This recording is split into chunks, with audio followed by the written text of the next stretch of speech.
Isa nga sa dinadayong halu-haluan dito mismo sa may Pangasinan ng ating pinuntahan.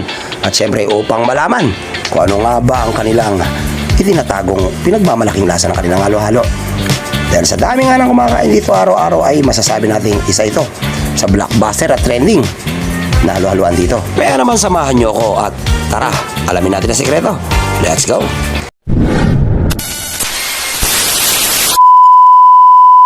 Dahil nga sa Amer, mga kali at maigit na panahon, saktong galing din sa Baguio, dinayo ko na ang maingay na halo-haloan dito.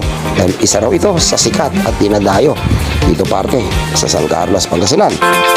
Ang sikreto pala nila ay meron silang eto, Gainis Bakery.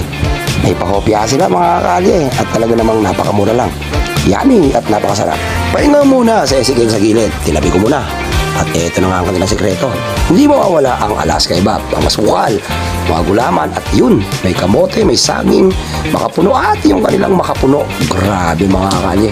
Talaga namang isa sa pinaka-trending halo-halo ito.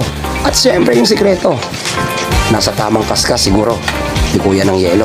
Grabe, halos mapuno yung baso ko. Siyempre, pinadagdagan natin ng konting gatas. Mas masarap pag mas maraming gatas. Kaya naman, hindi ko na mapigilan ang aking buto mga kakali. Eto na, tikman na natin ang kanilang pinagmamalaking halo-halo. 25 pesos na po yan. Masasabi natin, sulit. Hanggang dyan mga kakali. Kita-kits, next video. Share the love.